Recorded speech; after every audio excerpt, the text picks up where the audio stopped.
Bitcoin is not only something that I enjoy, it's not only something that, I'm excited about, but it's truly become one of the most important aspects of my life. And because I truly understand it now, and I've been reading and studying and watching into it for the last 4 years or so, and yourself, anybody who does their extensive research ends up saying, hey, I like Bitcoin too. Hey guys, welcome back to the show. Today I'm here with NBA legend Gary. How are you doing today? Doing great, my brother, doing great. Happy to be here. I actually been watching this show for quite some time, so I'm happy to be on it. Thank you. Fantastic. I cannot wait to have your perspective. But for those people that don't know about you, do you mind to give us an intro and tell us a little bit about yourself? Sure. I mean, that was an extremely an amazing introduction. I don't know if I would call myself an NBA legend just yet, but yeah, I'll give a little bit of rundown on myself. My name is Gary Chivichyan, professional basketball player. I was the first Armenian drafted into the NBA G League. And I also have had an extensive career overseas. I've played in Lebanon, played in Dubai. This year, I might be traveling and playing in Spain, maybe a little bit in France. So a professional basketball player, and an avid digital marketer as well. I do own a digital marketing agency, and I love that as a hobby and as a business as well. So that's kind of me in a T. Very loving guy, always trying to help the next person, and of course, love Bitcoin. Fantastic. Well, they call you Armenian sniper for a reason, right? So that's for Absolutely. sure. Guys, I will link, of course, in the description, as always, Gary's link. Make sure to check him out. And how have you discovered Bitcoin? What was your journey into it? Yeah, it's actually really funny. In 2020, actually came across Da Vinci's YouTube channel. It was actually right before the bull market had occurred. It was actually it was funny because I saw Da Vinci's channel. I got engaged, and it was literally right before the bull market.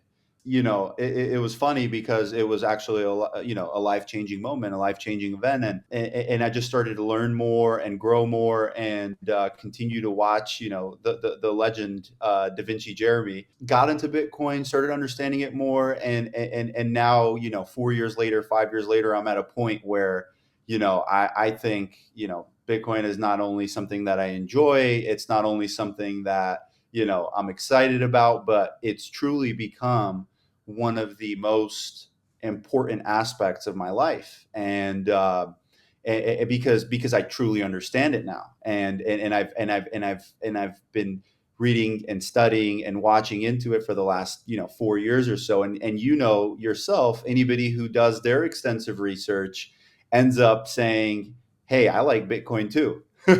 So how I got into crypto in 2020, thanks to YouTube and Da Vinci Jeremy.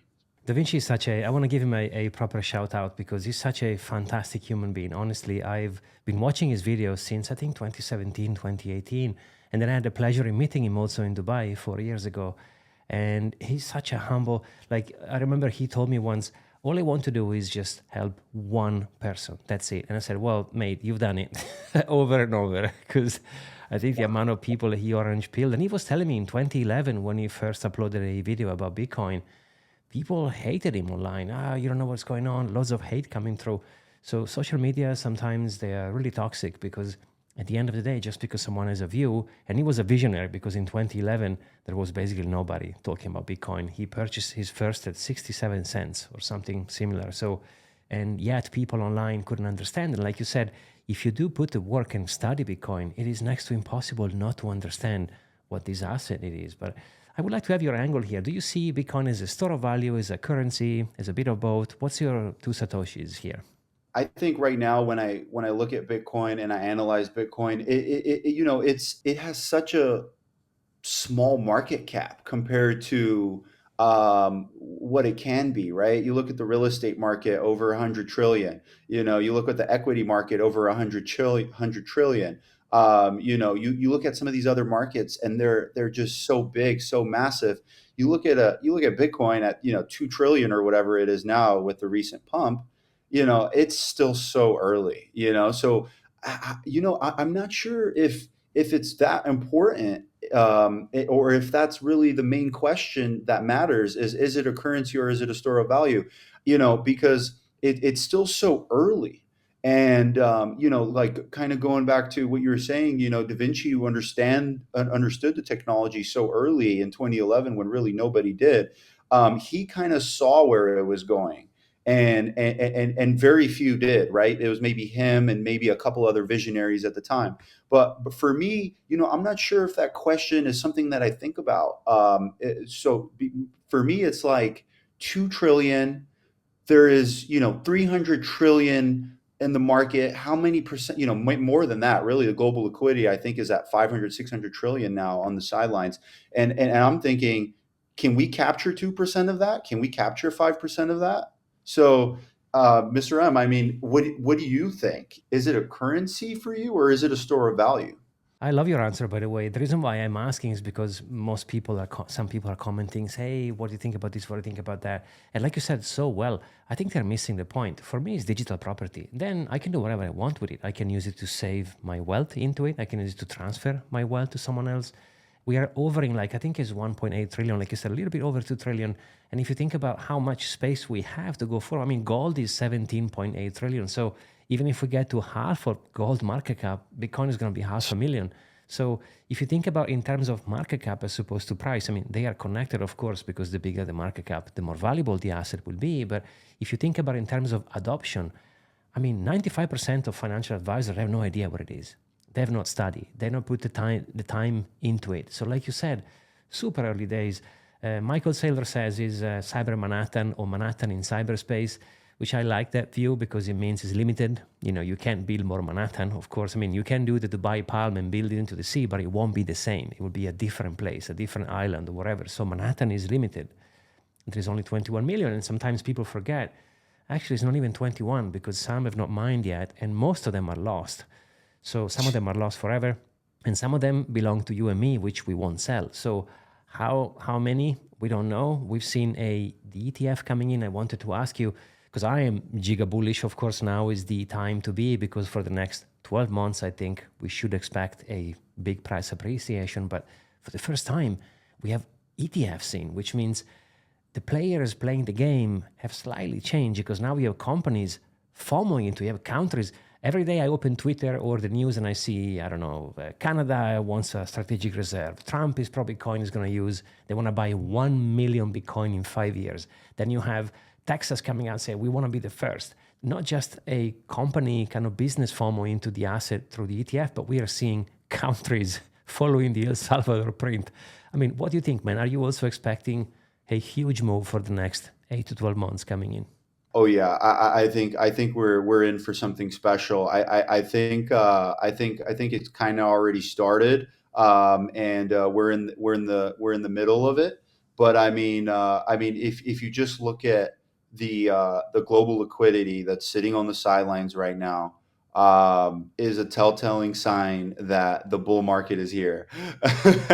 And obviously it comes, the bull market is, it's interesting because, like, even I've been in one bull market, right? Because I joined the market in 2020. So it's really interesting because when the bull market is here, you almost underestimate um, how powerful it could be, right? No way Bitcoin could go from 3,000 March 20 to 69,000. No way, right? Oh, now it's at 15,000. Now it's at 20,000. Now it's at 30,000. Now it's at 69,000. So you almost underestimate the bull market's intensity.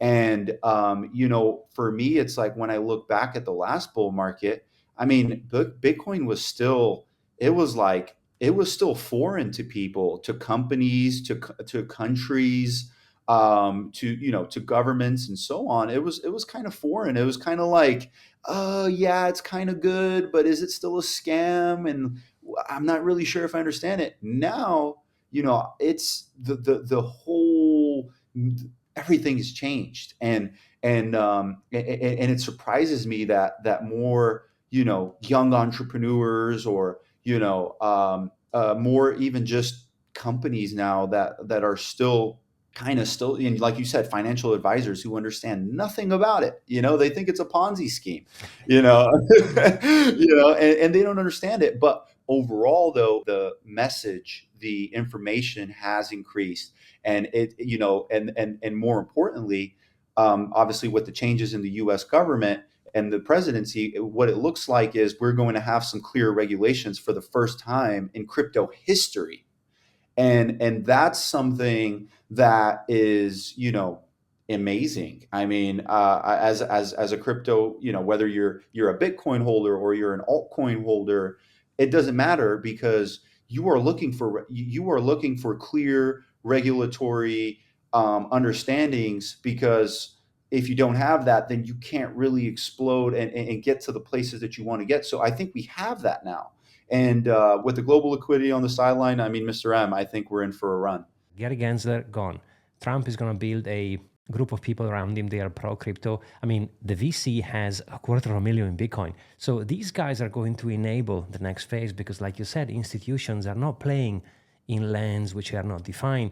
If something is not 100% there, they'll be more cautious. Whether retail is kind of, okay, it's a different game. But I think this bull run is going to be made mostly by institutions. So they're going to play a different game. I have a feeling that they will hold for longer because before they pour in millions of dollars, they will study the asset. They'll have people saying, hey, we're not selling, we're diamond hands, we're following Saylor, which is, I mean, his portfolio is 30 billion. I think he's 100% in profit. Incredible. But I wanted to ask you, because you have such a perspective here that I'm fascinated about, getting paid in Bitcoin, because every now and then I see on the newspaper or some articles, oh, this athlete has decided to get paid in Bitcoin. I mean, do you feel it in your peers? Do you feel it in the NBA, maybe league, or do you feel into the sport kind of universe where people are kind of starting to consider getting paid or part of their salary into Bitcoin? What's your view here? I think it's still a bit early for athletes who maybe haven't fully wrapped their mind around it. But I have been seeing it across the NFL. I have been seeing a little bit across the NBA. I have been seeing a little bit across other major league sports. It is becoming more common. And I think it's a genius idea, right? Because what happens with most athletes when they retire? That those checks, they stop coming, and now they got to figure out, what are they going to become? A coach? Are they going to become a trainer? How are they going to be able to make that type of money again? The amazing part is with Bitcoin is if you take if you just consistently taking your salary and over the next 10-15 years or whatever, you're probably might not be looking for another job when you retire. So I mean, it's a fascinating thing to discuss. I think over the course of the next couple years, we'll start seeing more of it. Because I mean, like, as an athlete, or really as any entrepreneur or businessman, where do you put your money in nowadays? Like, what are you supposed to do? Are you supposed to buy gold that's barely moved in the last 30 years? Are you supposed to sit in the S&P 500 that gains 7% if you're lucky, and you're really losing money on inflation? Are you supposed to buy a car? Or what are you supposed to do? I mean, I guess some people talk about real estate, but real estate's not the investment it was 30, 40 years ago for the boomers, right? So what do we do with it? What do we do with our money? I mean, I think now we're in an age where it's like Bitcoin's the answer, and slowly, I think, and surely, people are really understanding that. I love what you said here. I completely agree, by the way. I think getting paid in Bitcoin is the ultimate DCA strategy, so dollar cost average strategy, because sometimes I speak to people and they maybe comment or they leave comments on the live show and they say, oh, well, I don't have enough money to buy. Well, get a job. You have time. It's either or. You either have time or you have money, or sometimes you have both. Well, good for you. But if you are someone who has a lot of time, well, you can find a part-time job if you need money, right? And you can get paid in crypto. For example, there's a bunch of startups or company or even layer ones or anything in the crypto universe. They're looking for all sorts of different talents. So you can do a part-time, maybe weekend, maybe an hour a day, and stack sats that way. Because like you said, in 10 years, if history repeats, which I strongly believe, you'll be fine. But most people, I think, don't have this long time frame. They just want to go in crypto, become a millionaire, and just live. But my thing is, how do you keep them? Because make money is easy, but keep money, though, that's a different story. I know. I love your answer. I mean, you're spot on. I mean, with the new generation, it's funny because like everyone's looking for that get rich quick scheme. But you guys always say it on the show, right? Put a small percentage of your net worth, go ahead and gamble, have some fun, but go ahead and secure your future. Don't sell your Bitcoin. Don't move, you know, all your Bitcoin into altcoins and then think back like, oh no, why did I make that mistake? Like that's just it's unbelievable, right? And Bitcoin is that true long term asset. So, like, I mean, obviously, I totally agree with you. It's like, okay, let's say you have $1 million. Well, you got 10 years ahead of you. That $1 million is going to run out really fast. What are you going to do? What's next? So that's where I kind of look at it as like, okay, well, this kind of goes back to the whole currency or store of value. Well, I mean, it's really both. It's really both. Indeed. I mean, what I love about Bitcoin, at least it was my journey into it, that you'll have to master fear and greed because those two elements are always playing part in your journey. It doesn't actually matter if it's your first bull run or your fourth or your third. You have to face fear and greed. And both are going to knock at your door and say, hey, I'm here. And the more you are into this bull market, into this asset, and the bigger they become because you're, I don't know, $1,000 become 10,000, the 10,000 become 100,000, 100,000 becomes 1,000,000. So then you have to deal with, okay, how do I store it? How do I plan it? What's my game into for the next 15 years? I mean, I'm 50 years old. I probably have another, I don't know, 40 maybe if I'm lucky. What am I going to do? What do I store my money? Like, okay, so assets. Okay, what do I really own? Real estate is not even mine anyway because I have to pay taxes on it and someone else allow me to own it. Okay, maybe it's a play, but then it's not cheap. So if I buy a property in Dubai, for example, I have to study the area, study what I'm buying, figure it out if a passive income, if I want to rent or buy to let or whatever it might be. Then I have gold. Okay, well, gold, where do I store it? And then it's not as easy as exchange. It's not liquid. It's not, I can't go to the shop and just chop off some gold and say, give me some water and bread. So it doesn't become, it's not convenient. Then you have the S&P. Okay, great. But like you said, there are not many options. Whether Bitcoin, on the other hand, is divisible, transportable, it's super liquid, right? The only thing it doesn't do yet is generate passive income. But every 4 years, it becomes, so far, it grows. Yeah, and what's amazing about Bitcoin is like, people, it's so funny because people say, oh my, I can't buy Bitcoin. It's at 60,000 or it's at 90,000. It's too expensive. I said, look, you're lucky. Back in the day when people didn't have Bitcoin, they had to go put, 100, 200, $300,000 down into a, down payment for a house, which they don't even own. And that was their main way of investment. You could buy zero point 0.1 Bitcoin. You could buy 0.001 Bitcoin. You could buy whatever amount of Bitcoin that you want to buy. And frankly, the matter with the way that the Bitcoin chart has been evolving, and we all know that zero point 0.1 Bitcoin one day is going to be a lot of money. So we have the opportunity to collect zero point 0.1 Bitcoin. Most people do. Most people do. So what an opportunity for the new generation, the younger generation, as well as even people in their 30s, 40s, and 50s, because the timeline isn't far. If we're talking 10 years, I mean, time flies. And people don't want to wait that, Mr. M. People don't want to wait 10 years. I agree. You know what's interesting for me coming next is, if you look into previous bull market, and history doesn't have to repeat, but usually rhymes, right? So things are happening because they've happened before, so they might not be the same, but they'll be more or less in the same ballpark. And what's interesting is now we will see massive swings. For example, when Bitcoin corrects and or pumps 10% and the price is $10,000, the impact on the price itself, it's like a minor issue because 10% is not as big as $100,000. So now, for example, we've gone from 99.8, I think it was, to 91 something. So there is almost a 10K move, but percentage-wise, it wasn't as significant. And I believe, I don't know if you agree, but the more we are consolidating underneath the 100K, the more we're going to blast through it. And I think we had two scenarios I was like, okay, if we break 100K, we're going to have to correct, because 100,000 is a psychological number, and there's people they invest in maybe at 100, 1,000, even 10,000 is 10x, right? So you might want to take some profit, but it didn't happen. So we are consolidating a little bit before. We've gone down a little bit, which is totally fine and healthy. And the more we stay in these 90K, maybe even retest some of the 70s, because Bitcoin likes to correct 20% even on the way up. I think we're going to blast through 100,000. I don't have a target per se in my mind. I don't actually care. I don't do these things anymore because there is no point. I know it's going up and it's good enough for me. I mean, on average, it's 50% a year. Now, 2024, 2025 will be way more because we are in a bull market. But I don't know if you think like I do, but I think one Bitcoin is one Bitcoin. I don't care about 200, 300.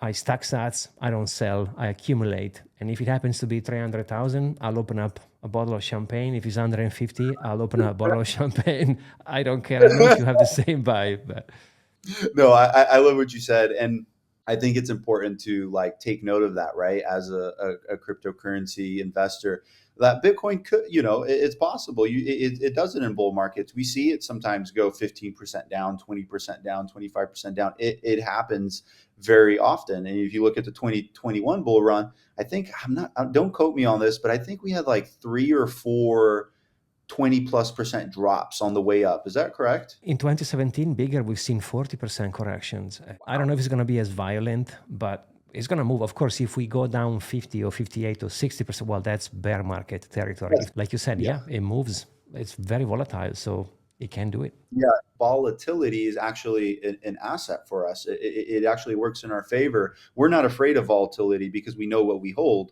But yeah, I mean, the target for this Bitcoin bull market, when you look at it, I get mixed. I know people love to talk about it. I'm going to go ahead and do it because I talk to Da Vinci, I talk to you, I talk to a lot of different crypto analysts and crypto traders because I love crypto.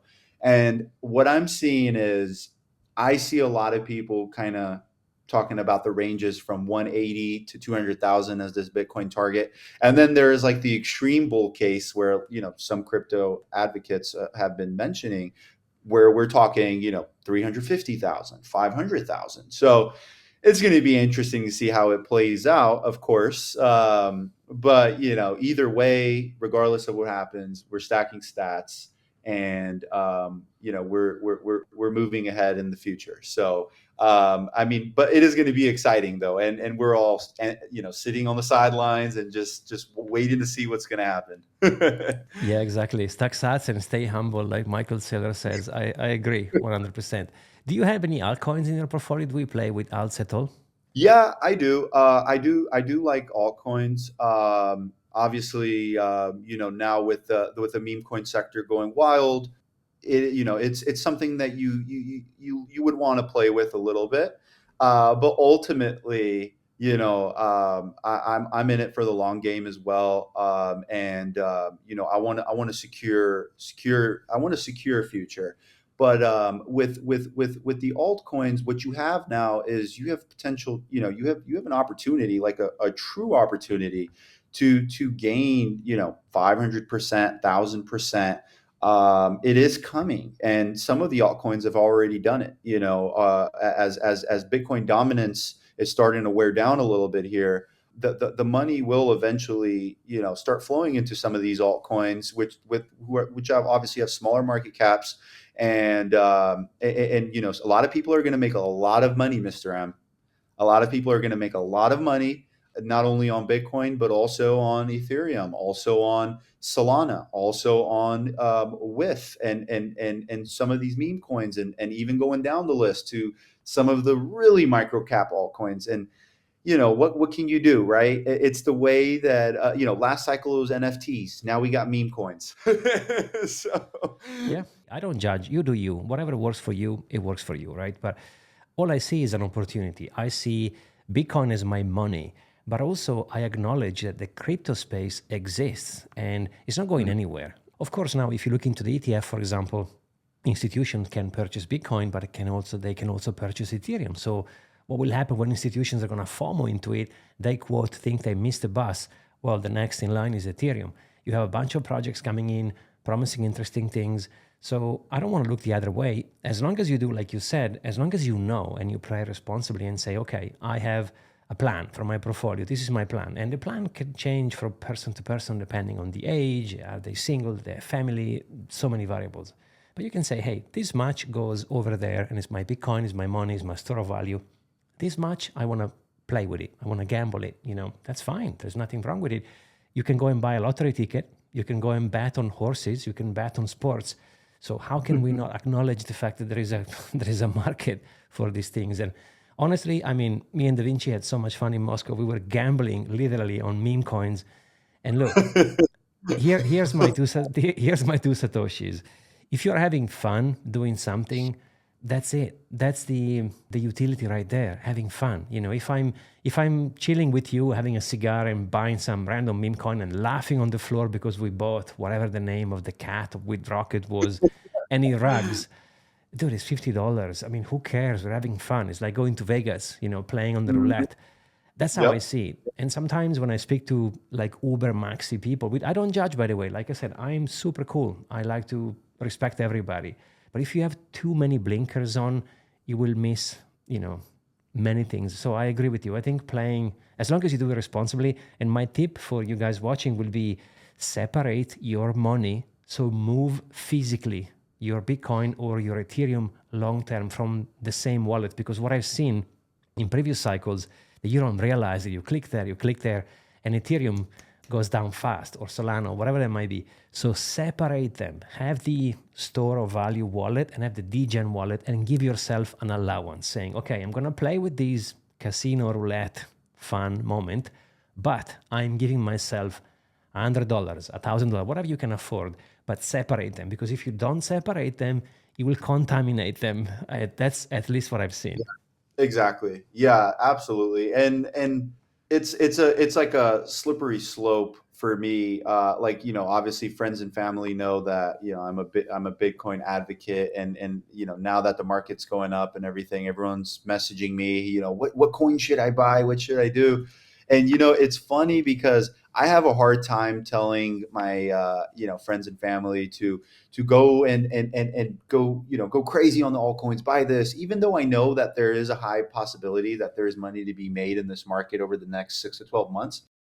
People who are inexperienced, who don't have the ability to swap coins and understand the volatility and its nature, you're probably, not in a good position to succeed. And I would suggest you to come into crypto with some of the larger assets first before you just throw all your money into the altcoin space, because it's so early. Like I remember myself, when I just got started with crypto, like I didn't really understand how to the market, its movement, the coins, the different wallets, even something as important and silly as securing your wallet, whether it's a hot wallet or hardware wallet. Some of these things are extremely complicated for a new crypto trader, right? Or a person who's interested in crypto. So for me, it's, I kind of, I kind of piggyback off of what you and Da Vinci say all the time.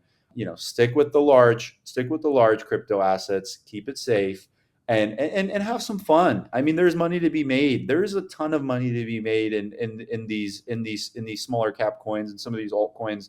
Obviously the risk to reward is much higher on both ends. So just understand, like Mr. M and Da Vinci say all the time, the money that you're putting into the altcoin market, play with what you're willing to lose, and be ready to have a plan. Have a plan. Be strategic. Don't just ride the market all the way down to the bear market.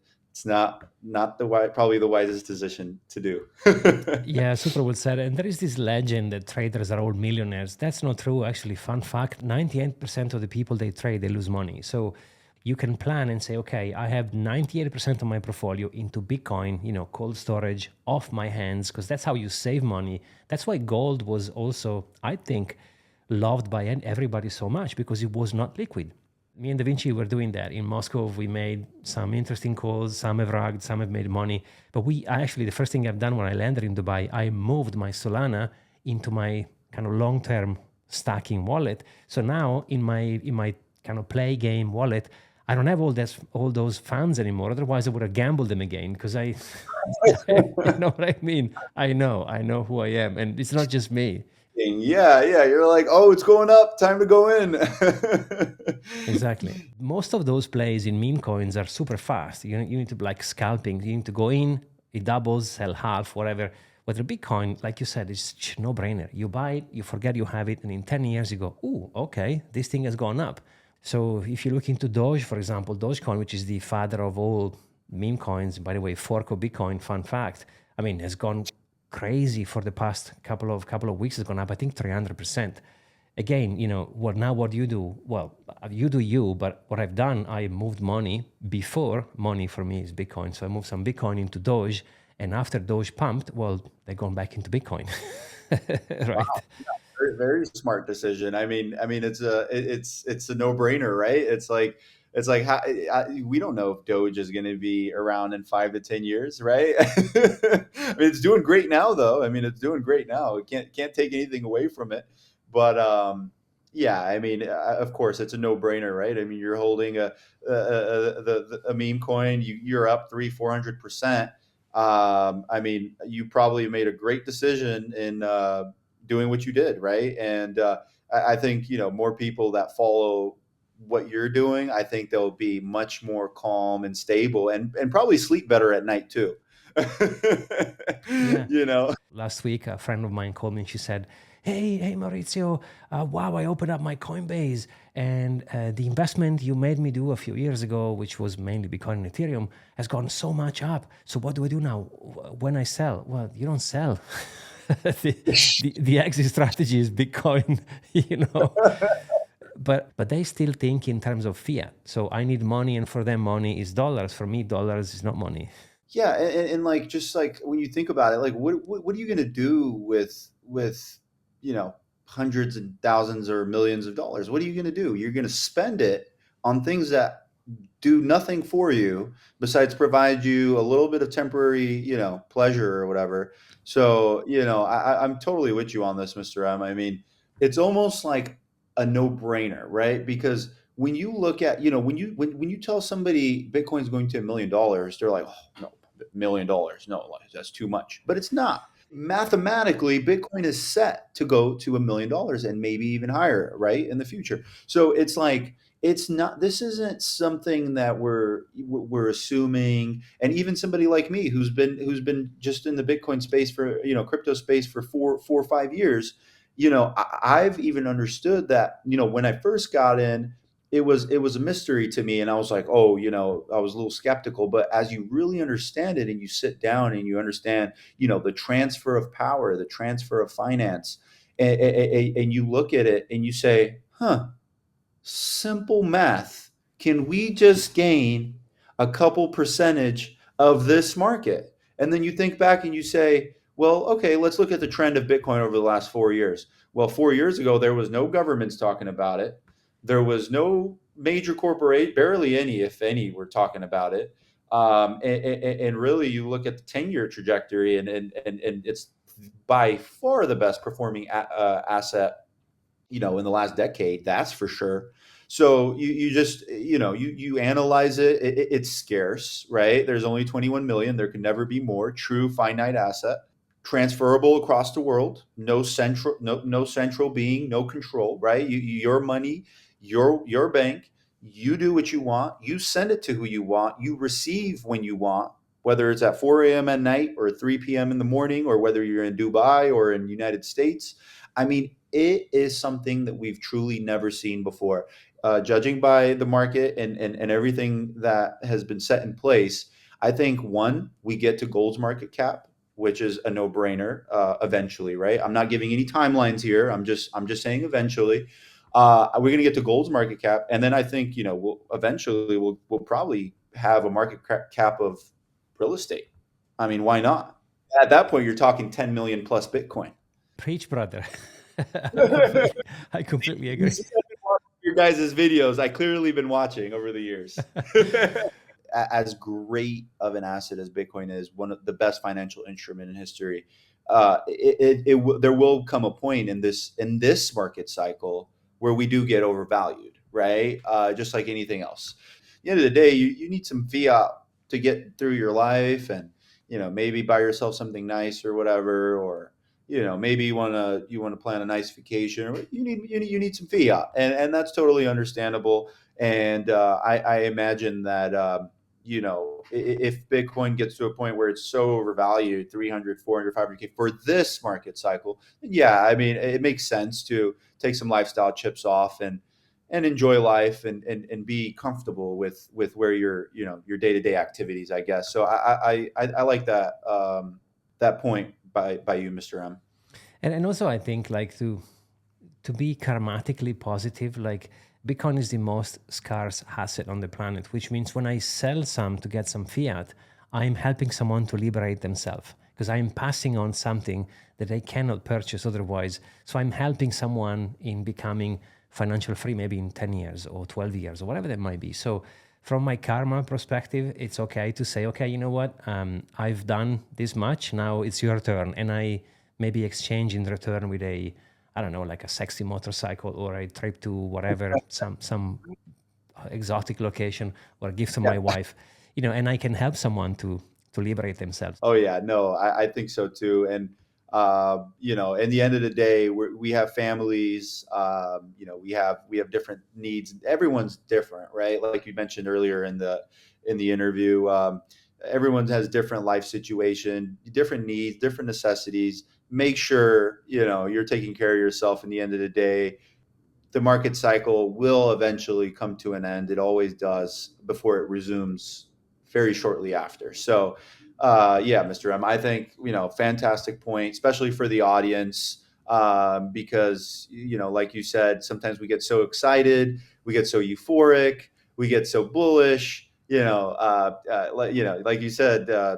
Saudi just bought $40 billion of Bitcoin. I mean, anything's possible, right? So, and you look at now, I mean, talking about you know random big buys. From what I'm hearing, and correct me if I'm wrong, in Dubai now, I read something that you could buy homes with like Bitcoin and things of that sort. Is that true? Yeah, it's possible. Some developers they accept Bitcoin. Yes, true. Wow, that's progressive itself. Yeah, I mean, Dubai is a bit of an interesting spot because banks are not liking crypto. I mean, I don't think Bitcoin is crypto, but let's put them into a bucket for the sake of the discussion. So banks they don't like Bitcoin, they don't like crypto, but the overall Mhm. city is super friendly with crypto and Bitcoin. So I was reading that some banks are going to start accepting stable coins soon. I don't know what soon means, but if you can transfer USDT in your bank, oh boy, that's game on. Oh, wow, And I think it will happen wow. eventually. Eventually, it will happen. Like now with the Trump administration coming in. I mean, Cynthia Lummis said they want to purchase 1 million Bitcoin in 5 years. So they are laying it out. It's just like there's a plan and everything. So I I don't know what's going to happen, but when I would say if or when more likely when the US is going to say, guys, this is happening for the next 5 years. We are buying Bitcoin as a strategic reserve.